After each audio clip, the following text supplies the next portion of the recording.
One thing I've mentioned over the last few weeks is what I'm currently doing while we wait for Season 11 to begin. I've talked about the fact that I'm working on my expertise level, and the other thing when it comes to builds is I'm working with certain builds that I really don't use that often, one of which being a Negotiators build, which is exactly what I'm going to show you today.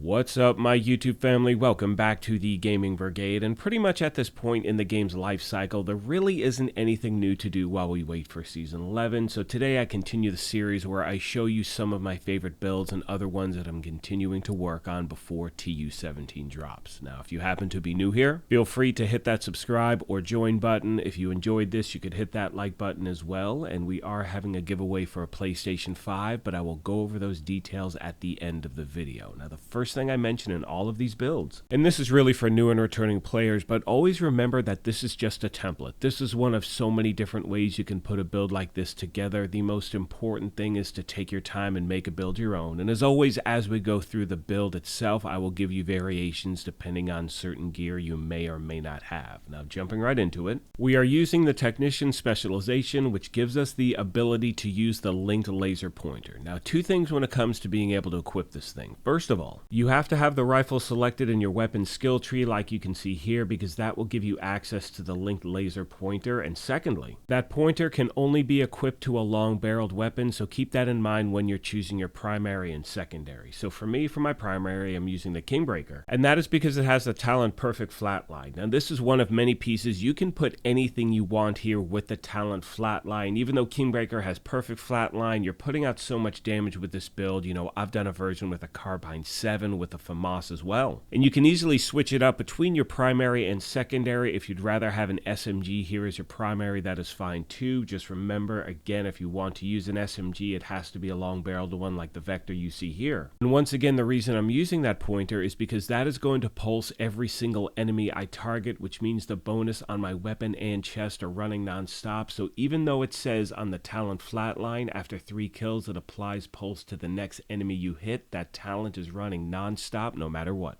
Moving on to the gear itself, you can see I'm running 4-piece Negotiators, 1 Uzina, and 1 Overlord. Starting with the mask is the first piece of Negotiators, and we're running 4 so we get all of the gear set bonuses. You can see a 2-piece is 15% crit hit chance, 3-piece is 20% crit hit damage, 4-piece is Hostile Negotiations. And with that talent, critical hit marks enemies for 20 seconds, up to 3 marks total. When you critically hit a marked enemy, all other marked enemies take 60% of the damage dealt. Whenever a marked enemy dies, gain 2% crit hit damage, stacking up to 20 times or until combat ends. On all of these pieces, I am trying to stack crit hit chance and crit hit damage everywhere I can. Moving on to the body armor, it's the 1 piece of Uzina. I'm using that because it's the closer, it has a Talent Perfect Spotter. And that also gives me a 5% armor bonus, and I wanted a little more survivability with this build, but you can use so many different things here. If your primary is an AR, you can use a piece of Fenris. If it's an SMG, you could use a piece of Sokolov. So again, see which one works best for you. You may not need 1.3 million armor. You may be fine with 1.1. Again, this goes back to really taking your time and making a build your own. Next, we have the holster, which is the second piece of Negotiators. Again, on this one, I have 12% crit hit damage. Moving on to the knee pads, it's a 1 piece of Overlord. It's Fox's Prayer. Gives us that 8% damage to targets out of cover, which is an awesome attribute to have. Next, we have the gloves, which is the third piece of Negotiators. And once again, on this piece, I'm stacking crit hit damage. Finally, we have the Negotiators Bag, and the reason we're using this is because it gives us the talent, what is it called again? Critical Measures. It increases hostile negotiations damage to additional marked enemies from 60% to 100%.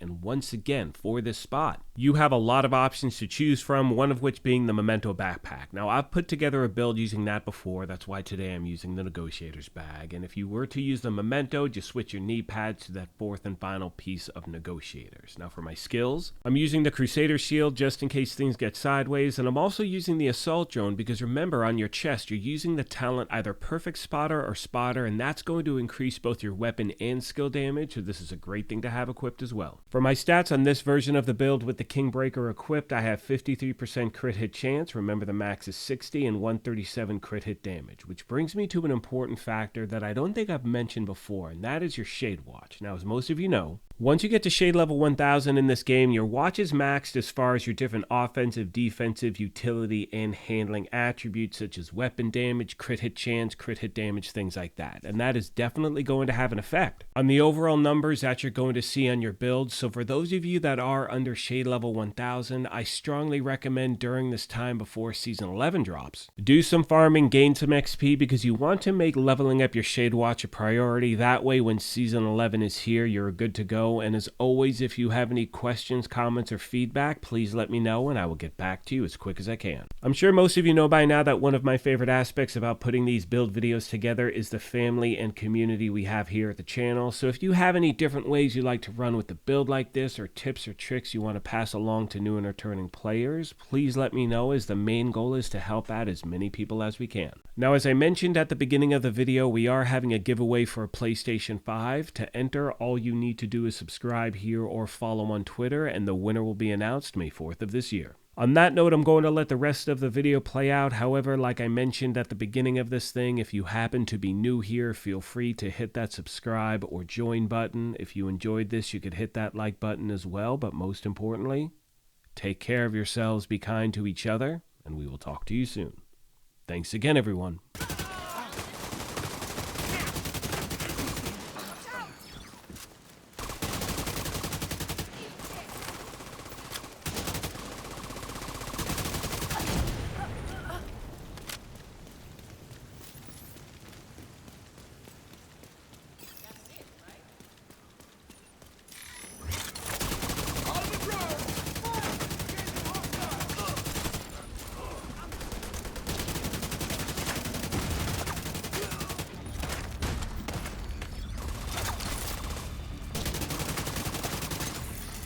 Detecting additional hostile contacts.